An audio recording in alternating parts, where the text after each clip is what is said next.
11대 경기도의회 의원들을 만나서 지금까지의 성과와 향후 활동 계획을 들어보는 시간입니다. 오늘은 경기도의회 교육행정위원회 소속 정하용 의원과 이야기를 나눠보도록 하겠습니다. 경기총국 연결합니다. 의원님 나와 계시죠? 네, 안녕하세요. 네, 안녕하십니까. 시간 정말 빠릅니다. 2023년도 이제 얼마 남지 않았는데 네. 한 해를 마무리하면서 지난 의정활동 돌아보면서 잘한 부분도 있을 거고 아쉬웠던 부분도 있으실 것 같은데 소위부터 들어보겠습니다. 네.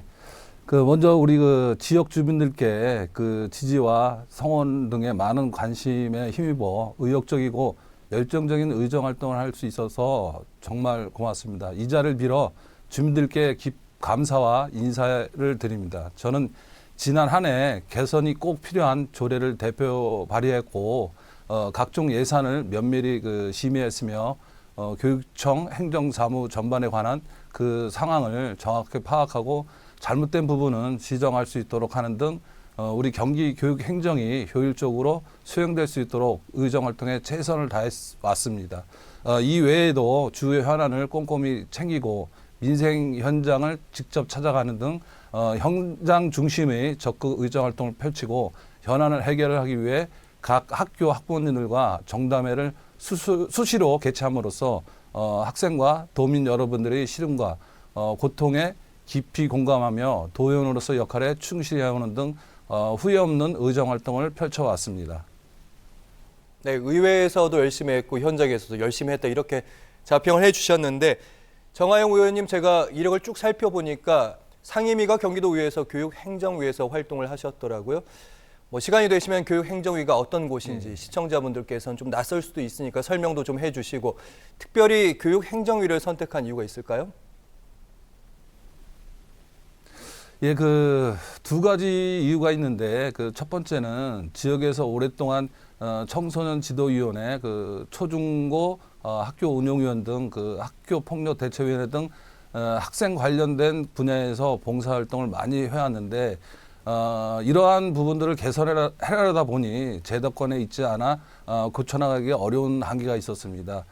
그래서 교육행정위원회를 선택했고 또 두 번째로는 지역구가 아니지만 구활동에 있는 기흥역세권의 중학교 설립이 절실해서 선택하게 되었습니다. 교육 부령을 학교 설립 관련 규칙이 올해 개정되어 총 사업비가 300억 원 미만인 소규모 학교를 설립할 수 있는 근거가 마련되었지만 현재까지 교육청과 용인시청이 학교 용지를 확보를 하기 위해서 수차례 협의를 하고 있는 것으로 알고 있습니다. 그런데 아직까지 학교 용지의 토지비가 200억 원이 넘는 것으로 추정됩니다. 이 어려운 여건들을 제가 교육청과 교육시청 간 가교 역할을 해서 학교 용지를 무상으로 확보할 수 있는 방안을 모색해서 소규모 학교 설립으로 원활하게 추진될 수 있도록 노력하겠습니다. 네. 말씀 들어보니까 교육행정위, 그러니까 학교 설립에 좀 관여하는 곳이다. 이렇게만 이해해도 충분할 것 같긴 한데요. 발의한 조례들 좀 살펴보니까요. 교육 공무원직들을 위한 공무직원들, 그러니까 쉽게 말하면 학교에서 급식 파트에서 일하시는 노동자분들 아니면 이제 시설 관리하는 노동자분들 말하는 건데 이분들을 위한 조례를 발의했다고 알고 있습니다. 예, 제가 도의원으로서 처음 대표 발의한 경기도교육청 교육공무원 공무직 채용 및 운영에 관한 조례 일부 개정안을 보면은 교육 공무원은 공무원 신분이 아니라는 이유로 복무 등에서 차별을 겪어왔습니다. 개정을 추진하는 과정에서 채용 선발 방식이나 업무 범위가 다르기 때문에 어떤 형평성에 어긋난다는 일부 의견도 있었지만 어떤 조직 구성원의 복리 후생을 개선하는 데 있어서 선발 방식이나 직무 성질 그리고 업무 범위 등이 무관하다고 저는 생각합니다. 조례가 개정될 당시에도 공무원과 공무직원과 지방 공무원 간의 복무에서 차별 금지에 관한 규정을 신설로 전국 최초로 개정한 것으로 알고 있는데 전국 최초의 어떤 의무를 두지 않고 공무직원의 복무나 처우에서 차별받지 않도록 교육감의 의무를 강화하여 미래지향적인 노사관계를 위해 법적 토대를 마련하는 것이 의미가 있다고 생각합니다. 네, 개정된 조례에 대해서 말씀해 주셨고요. 이번엔 발의된 조례, 아직은 좀 출발점에 있는 조례에 대해서 좀 말씀을 좀 드려보면 눈에 들어오는 게 두 가지가 있습니다. 첫 번째가 피부에 확 오는 게 교통안전에 관한 조례, 많은 학부모들이 불안해하는 부분이고, 두 번째는 경기도 교육청 공익제보에 대한 보호에 관한 조례, 소개 좀 해주시죠. 예, 그 경기도 교육청 공익제보와 지원에 관한 조례 일부 개정안이 있습니다. 그 공익제보 접수 담당자 및 그 공익제보에 대한 책임감과 감명과 그 대상과 범위가 명확하게 규정되어 있지 않아서 공익제보 활성화에 어려움이 있습니다. 이에 그 청렴하고 책임이 있는 경기도 교육 환경을 조성하는 것이야말로 경기 교육의 발전을 위한 초석이라고 생각합니다. 상위법에 따른 그 비위 행위를 제보 대상에서 추가하고 공익제보에 대한 보호 및 지원을 강화하고자 대표 발의하게 되었고요.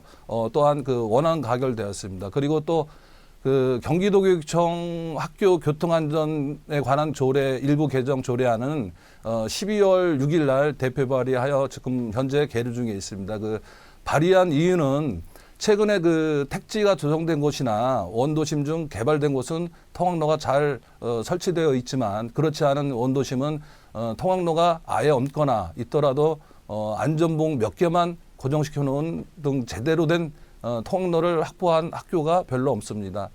따라서 그 학생들의 안전한 보행권을 확보할 수 있도록 학교 부지를 활용해서 지자체와 협력을 통한 통학로를 조성하기 위한 근거 조례를 볼 수 있습니다. 네, 한 가지 확인해 주실 게 교통안전에 관한 조례는 발의 중이고, 앞에서 말씀하셨던 경기도 교육청 공익제보 보호는 원안 가결됐다, 통과됐다, 이런 말씀이신 거죠? 네, 맞습니다. 네, 확인했고요. 자, 11대 전반기 교육행정위원회, 보통 이제 전반기 반환점 돌고 나면 후반기에는 상임위를 원치 않아도 바꿔야 되고 지킬 수가 없는 부분들도 좀 있던데, 후반기 활동하고 싶은 상임위가 있을까요?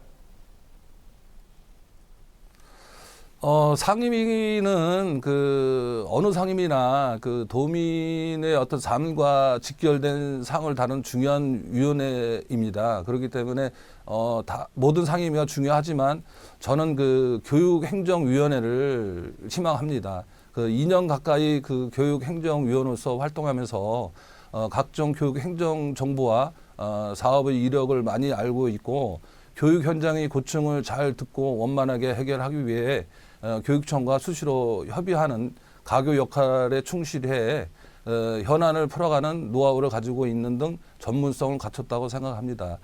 이러한 개인의 그 전문성을 발휘해 우리 경기도 165만 학생의 교육 환경을 개선시키고, 교원 그리고 그 지방 공무원, 공무 직원들의 처우나 근무 환경의 개선에서 나가도록 하는 그 원동력이 될 것입니다. 교육은 백년지대계라는 말씀을 숱하게 들었을 텐데요. 이러한 막중한 임무에 무거운 책임감이 있다는 것을 잘 알고 있기 때문에 경기 교육 가족들로부터 교육 현장의 목소리를 적극적으로 청취하여 경기 교육의 발전을 도모하도록 하겠습니다.